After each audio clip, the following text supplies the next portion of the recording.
I'd like to invite the chairperson of the subcommittee Renewable Energy, Green Hydrogen and Energy Storages, Professor Ajith Alwis, to present a summary of the outcomes of the technical session.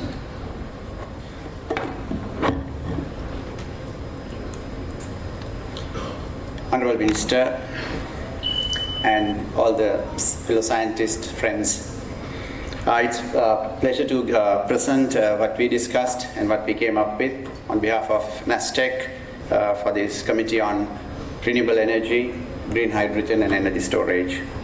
This is a grouping of 52 representing industry, academia, researchers, private sector, entrepreneurs, everybody, and there was a lot of sharing of ideas in this. So to stress on just highlighting just a fact that because this is energy, and just to highlight, there was this scientist who actually went through US at one point with these problems, supposed to be the burning issues in the next 50 years. He took this, it's a random, not in an organized order, and he put this, and it was very interesting at the end. The energy became the central issue. And if you can resolve energy, they identified that you can solve all the rest of the issues. If you have enough energy, water is not a problem, food is not a problem, politics, democracy, whatever, it's centered on the having access to energy. I thought this need to be highlighted. So the scientist, in effect, was Richard Smalley, who happened to be a Nobel laureate in nanotechnology.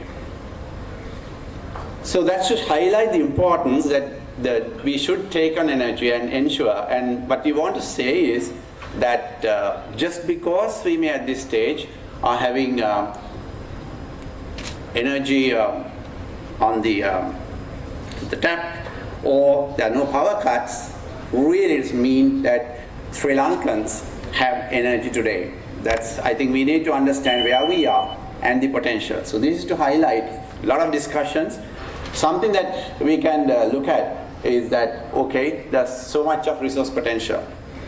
And what's evident from the studies that have taken so far, like Sustainable Energy Authority, there's so much of effort has gone in, and it shows in the renewable energy area that there's so much of energy that we have, the potential, right? This is a theoretical, this is evaluation of a potential that we have, and with the technology, these are within our reach.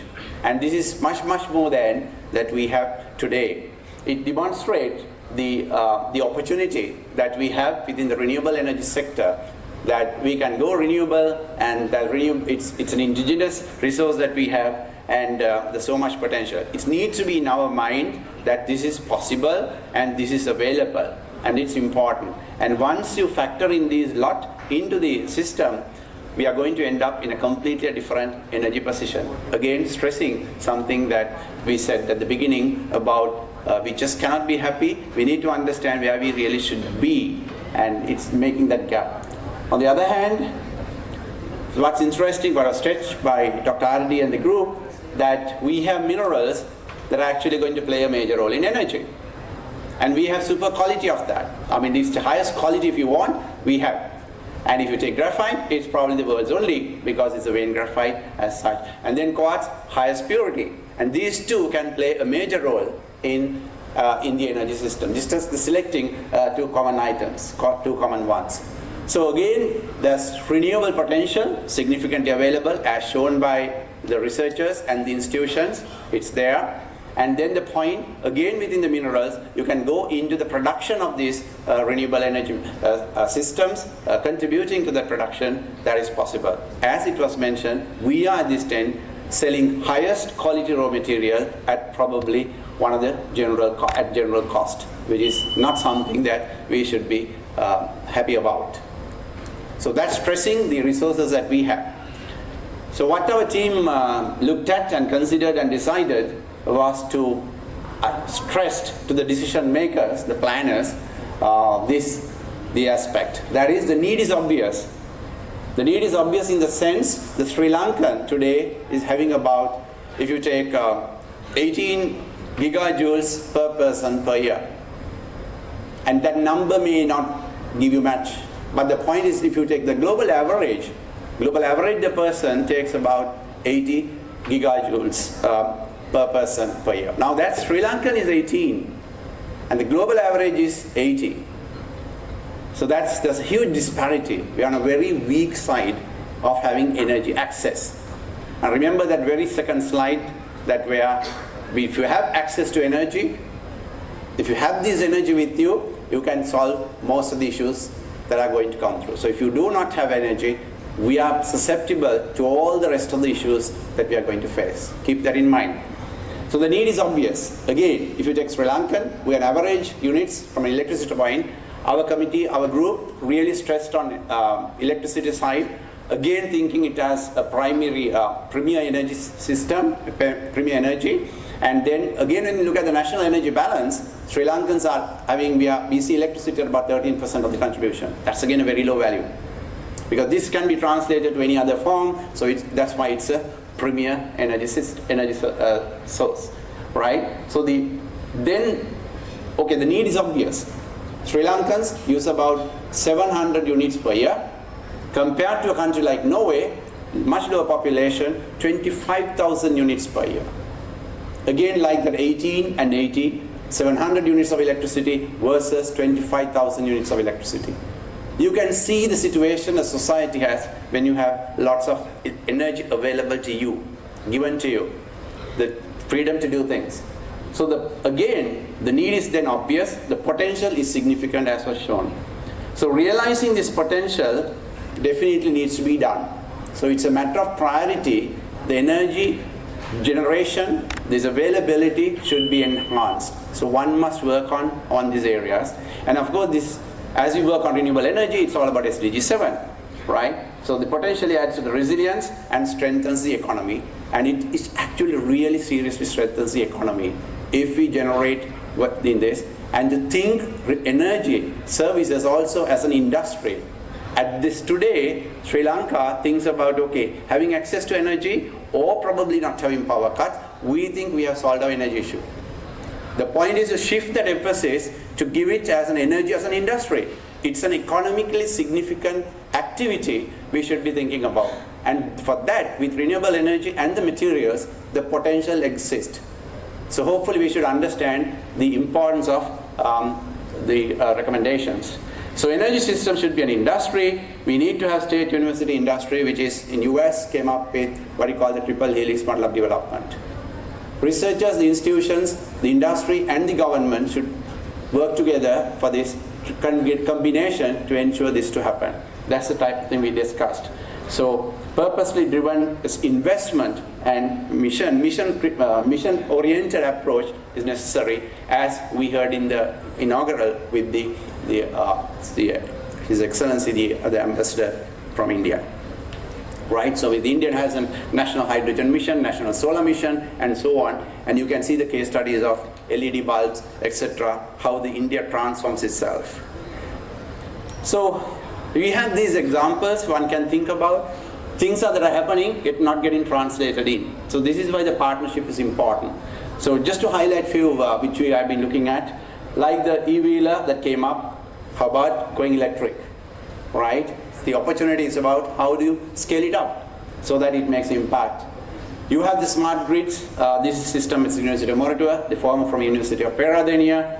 So again, the grid systems research and then incorporating this knowledge. It's important. Unless we have the connectivity, we will not do. The Sri Lanka's first floating solar from University of Jaffna, Kilinochchi. So again, there's this discussion about how do you get into the reservoirs and have more this generation. So it's quite interesting. Things are happening. Again, scenarios like transport sector. You have from SLTC, you have the biodiesel, and it's very interesting to see how they are going to scale it up to even generate a biodiesel factory. So it's not a mere demonstration of something and then it's a project interest, but looking at scaling up, so have a solution to a problem. So that's very important. Things are happening. How do you get them into the decision making? So we'll not go into detail. We have, out of our 52, we come up with about 73 recommendations, which are in the book. 73 quite big, but quite generic recommendations as well for the energy sector. which needs seriously, like from finance, tariff, and demand side management.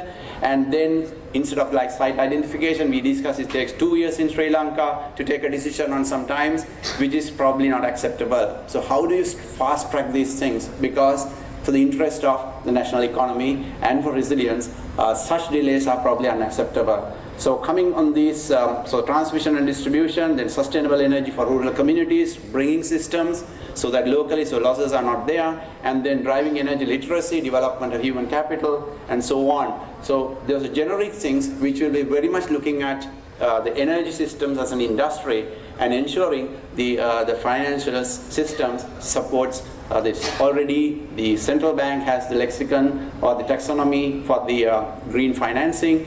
It's a matter of translating that and ensuring things get done. From the renewable energy, we had renewable energy, energy storage, and green hydrogen. So we worked on 3 pillars.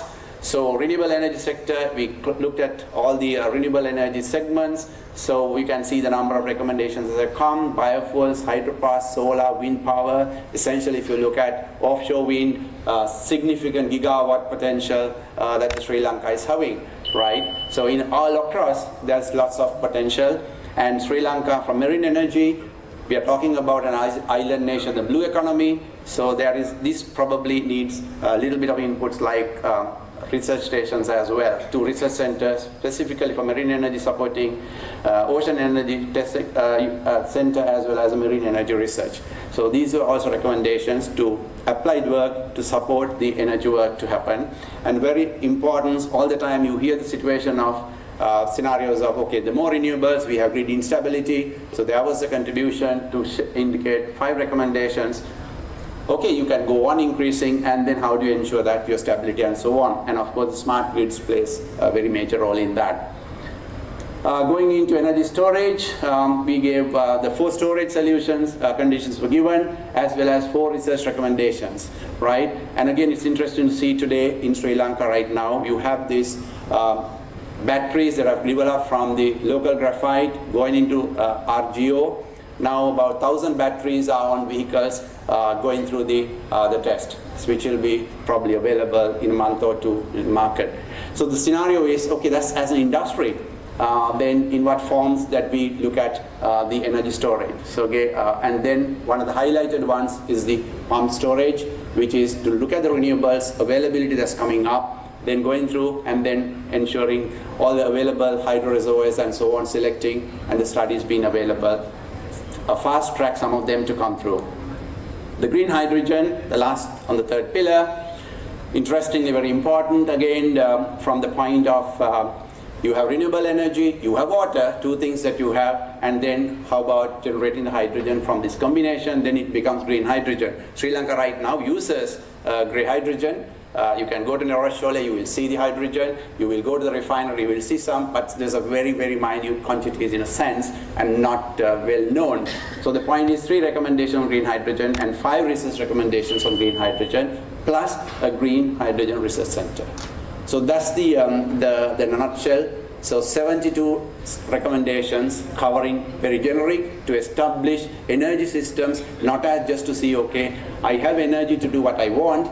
No, but more so as an economic entity in its own right to establish that and to drive the renewables, the significant potentials. There's so much one we can realize. Fast track it. Sri Lankan economy would be in a very different position if we do that, because it's empowering, decentralize its local economy as well.